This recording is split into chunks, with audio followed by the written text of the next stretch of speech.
Hingga saat ini Anda masih nikmati Bincang Pagi 1062 Radio Sangkakala.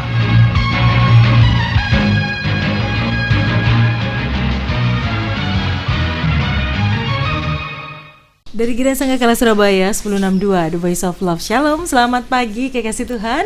Berjumpa kembali dalam program Bincang Pagi edisi awal pekan 16 Maret 2020. Apa kabar kekasih Tuhan pagi hari ini?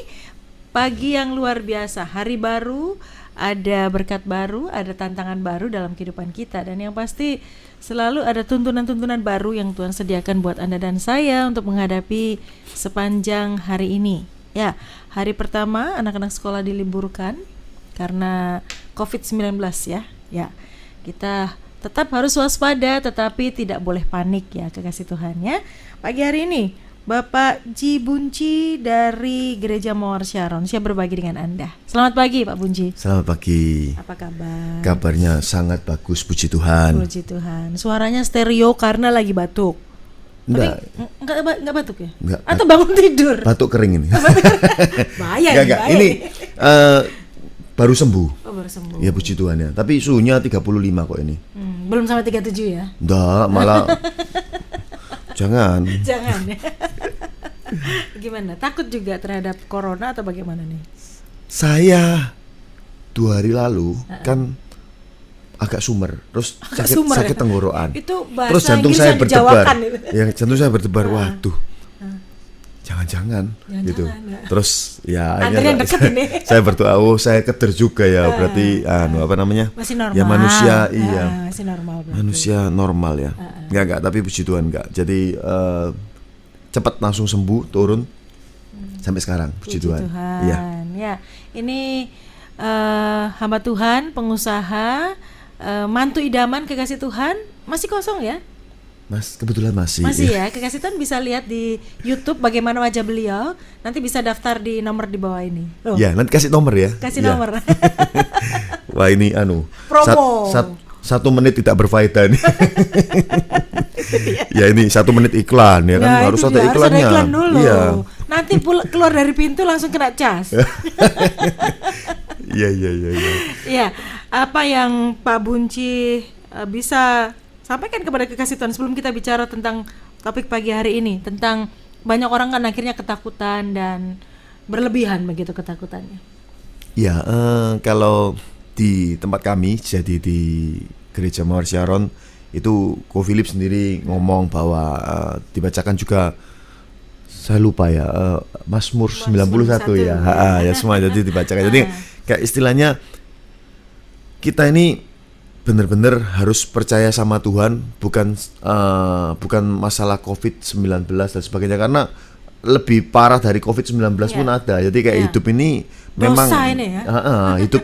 hidup ini memang banyak hal yang satu langkah ke depan kita nggak tahu. Jadi ada yang takut COVID-19, akhirnya tadi pagi saya lewat itu agak macet, makanya terlambat 1 menit ya, 2 menit.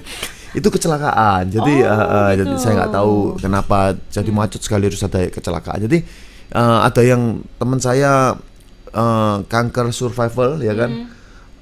Terus yang lain yang masih muda juga nggak ngapain, tahu-tahu meninggal. Jadi yang kanker sampai sekarang masih seger ya kan, masih semangat, masih Nana ya, Nadia Valerie itu. Jadi masih semangat, bahkan sekarang masih periksa lagi. Gitu. Jadi kita nggak tahu satu langkah ke depan. Makanya Paulus tuh ngomong hidup adalah Kristus, mati adalah untung. Memang sih cara matinya tuh yang menegangkan ya kan. Tapi pokoknya mati untung ya kan. Tapi hidup adalah Kristus. Jadi selama kita masih hidup ya adalah Kristus gitu ya. Nanti kita akan, andaikan kita bisa milih bagaimana cara matinya mungkin enak ya. Ya, pas gitu. Tidur gitu. Ya maunya sih gitu ya. Kalau gitu ya. Neneknya mama saya itu habis mandi umur 97 ya, mainan sapu tangan gini. Tahu-tahu sudah nggak ada. Oh. Ya. Enak ya? Iya, enak sekali itu. Oke. Kekasih Tuhan yang pasti tetap percaya dan berharap sama Tuhan ya. Tidak usah panik kekasih Tuhan, karena hidup dan mati kita ada dalam tangan Tuhan. Hidup adalah Kristus, mati itu untung. Untungnya di mana itu topik tersendiri nanti. Ya. Kita nggak akan bahas itu ya. Kami akan berbincang tentang above all else. Itu kalau pagi itu telinga itu agak susah ngomong bahasa Inggris Above ya. all Di atas else, ya. segalanya ya. Saya aja latihan ini ngomong above gitu. all else ya. Latihannya berapa bulan? Jadi supaya kelihatan keren gitu ya kan. Terus tadi tanya bahasa Indonesianya apa? Oh, berarti saya mesti pakai Mandarin lain kali. Lebih ngerti ya Kak Wahyu ini ya. Ya, lebih parah lagi saya gak ngerti apa-apa. Saya pasti nangis kalau diajak ngobrol bahasa Mandarin gitu. Saya Bukan karena terharu tapi karena nggak ngerti. Saya bisa ngomong tapi yang tahu artinya cuma saya. Katanya orang-orang enak gitu didengerin. Oh gitu ya, kayak ya oh gitu ya. Iya. Padahal enggak Ya, ada nggak artinya. boleh. Ini nggak boleh nih. Ini Nah, benar-benar itu harus benar-benar memberkati. sia-sia itu ya. Iya. Oke, baik. Kenapa tertarik dengan topik ini, Pak Bunci?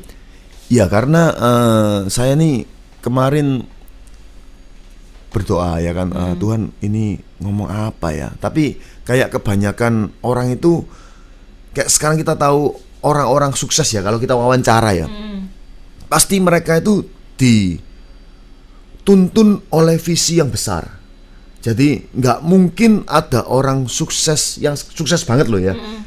Kebetulan. Kebetulan nggak ada. Nggak. Jadi dia tuh punya visi yang jelas gitu, tujuan yang besar yang jelas, dan dalam perjalanan dia tuh sering gagal gitu ya. Jadi karena dia tujuannya jelas, ketika dia gagal jatuh, dia tetap mandang ke depan. Dia lihat tujuannya, bahwa tujuannya ini benar-benar membuat dia bergairah lagi, kemudian dia bangkit lagi, ya kemudian dia jalan lagi atau berlari lagi. Jadi orang Kristen kan ada lagunya, di dalam dunia ada dua jalan, itu saya seneng ya, lebar Kelihatan dan nih, sempit. seri berapa?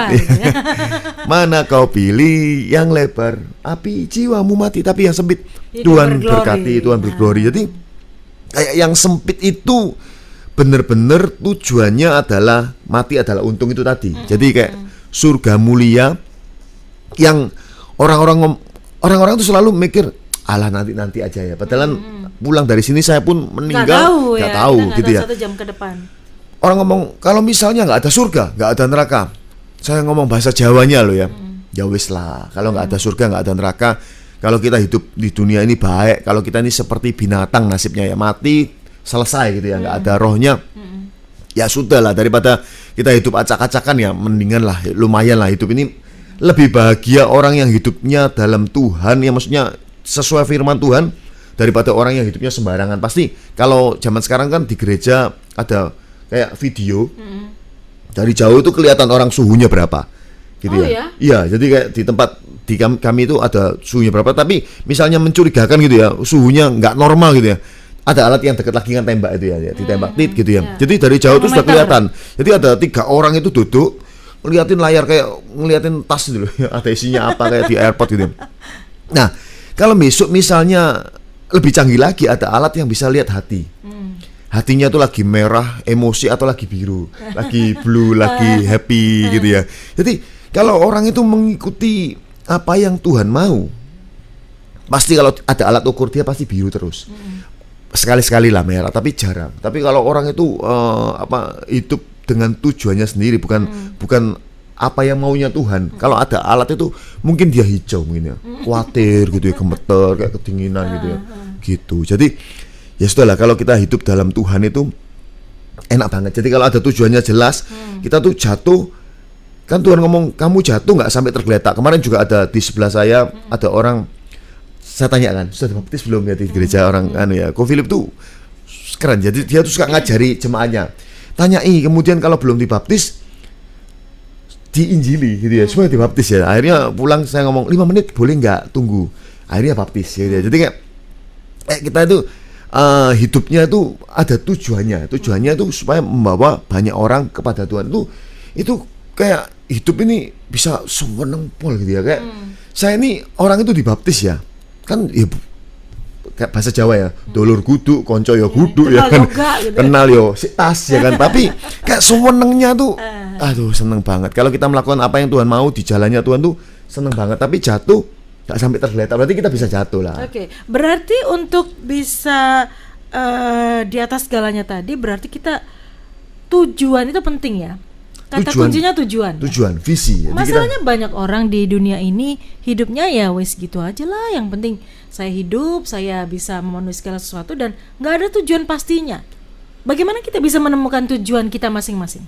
Iya, bahkan ketika kita tanya sama anak muda ya, kamu nanti setelah lulus SMA mau kemana? ngapain? Itu aja jebles nggak tahu. Jeblas ya? Apa bahasa Indonesia jebles? Jebles ya? deh itu bahasa Prancis ya. Jadi tujuan yang jangka pendek aja nggak tahu. Jadi kayak kita nih mesti harus belajar bahwa hidup tanpa visi itu nggak bisa. Hidup tanpa tujuan itu sangat nggak bisa. Tapi hidup dengan visi yang rendah itu nggak maksimal. Jadi visi kita harus super tinggi karena hidup kita ini harus maksimal. Kalau visinya sederhana misalnya, apa tujuanmu? Ya menikah bahagia lah. Ya keluarga bahagia atau ya pekerjaan sukses lah aku. Kayak jadi kita didoktrin sama orang tua kita. Untuk itu sudah cukup ya.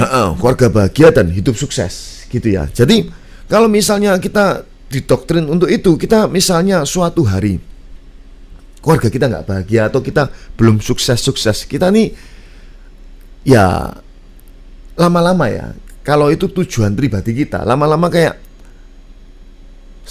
hidup kita nih kayak, makanya ada orang depresi lah, stres gitu ya. Iya, jadi kayak saya punya teman juga habis menikah, Instagram ya, prewed dan sebagainya. Sekarang sudah sendirian Instagramnya. Jadi sudah dihapus semua. Jadi Instagramnya 2018, berarti kan 2019, 2020 tuh awal sudah nggak ada semua. Jadi kayak gitu. Misalnya tujuan hidupnya adalah keluarga bahagia, pasti selesai. Oke. Iya. Kalau Pak Bunci sendiri tujuannya apa? Tujuan Ya. hidupnya?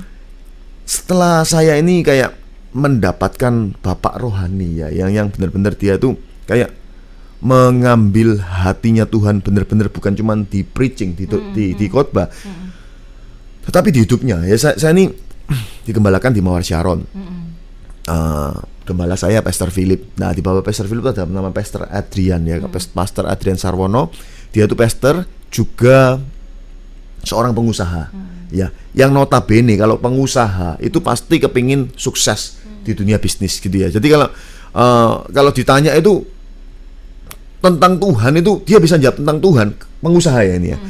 Tapi kalau dilihat hatinya, sukses pengusaha. Jadi dia melayani Konsep Tuhan. suksesnya itu seperti apa menurut Pak Philip? Menurut Pak Bunci? Ya, kalau ini orang kebanyakan ya. Jadi kayak orang kebanyakan itu kayak misalnya dia kepingin sukses tapi melayani. Jadi kayak kenapa kamu melayani? Supaya sukses.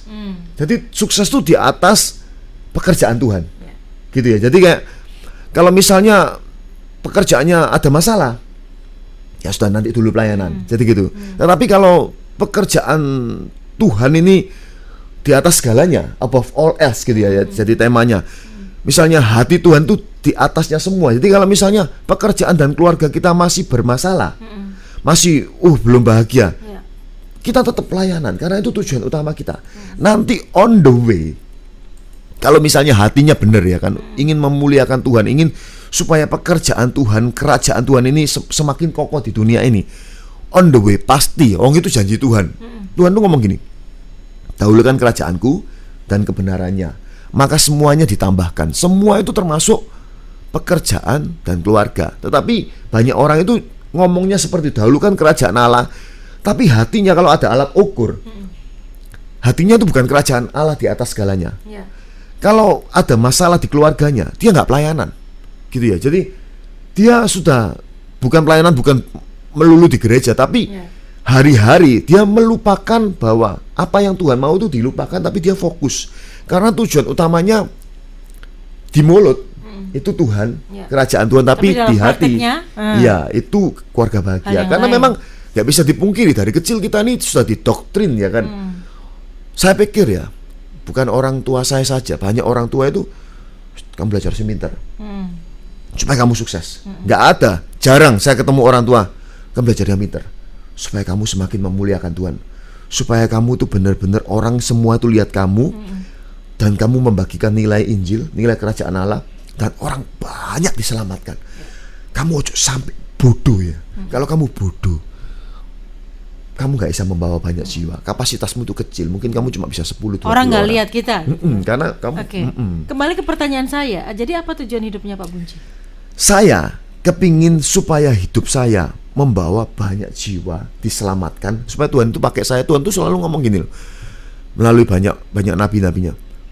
Pekerjanya sedikit, tuayan banyak. Dan sekarang itu zaman kasih karunia, zaman anugerah. Kayak misalnya ada orang sekarang ini punya pabrik masker ya. Sekarang ini zaman kasih karunia untuk zaman anugerah untuk pabrik masker, karena ya memang ada orang ngomong kulaannya sekarang untuk lembaran-lembarannya, karetnya, kawatnya itu mahal 9 kali lipat.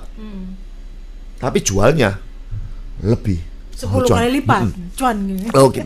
Kalau kekasih Tuhan kenal sama orang pabrik masker. Emang ada kenalan. Jadi Ya. kalau Anda butuh masker silakan. Ngeri, ya kan? Ngeri. Karena ini dia sampai ngomong gini, ini kalau nggak dilemburkan, bahan ada ya. Banyak yang nggak punya bahan. Kalau dia bahannya banyak, ini kalau nggak dilemburkan, nanti 1 bulan lagi China sudah pulih, ya kan? China kan sekarang Wuhan sudah pulih, ya kan? Pabriknya buka semua, harganya normal semua, nggak bisa. Nah, ini sekarang adalah zaman anugerah untuk kita menjangkau banyak jiwa. Jadi sekarang ini gampang sekali orang bertobat. Kayak kalau kita nggak kerja, kalau kita nggak melakukan hati Tuhan, sayang. Jadi banyak orang mungkin juga punya tujuan, saya pengen banyak menjangkau banyak jiwa, tapi saya nggak pintar ngomong seperti Pak Bunci. Padahal saya ingin hidup saya ini sepenuhnya untuk Tuhan. Saya nggak pede dan lain sebagainya. Nah, bagaimana kalau Anda punya masalah seperti itu? Saya pengen juga Pak seperti Bapak begitu. Akhirnya menempatkan tujuan hidupnya itu untuk menjangkau banyak jiwa. Nah, bagaimana caranya untuk Anda yang punya keterbatasan tertentu dalam kehidupan Anda? Sabar dulu, kami akan perbincangkan poin tersebut sesaat lagi. Dan tentu saja kekasih Tuhan, Anda bisa bergabung bersama dengan kami. Telepon, SMS, WA bisa Anda manfaatkan ya. Teleponnya 0315046000, SMS WA 0813 330 60000. Kami kembali ke ruang dengar Anda sesaat lagi.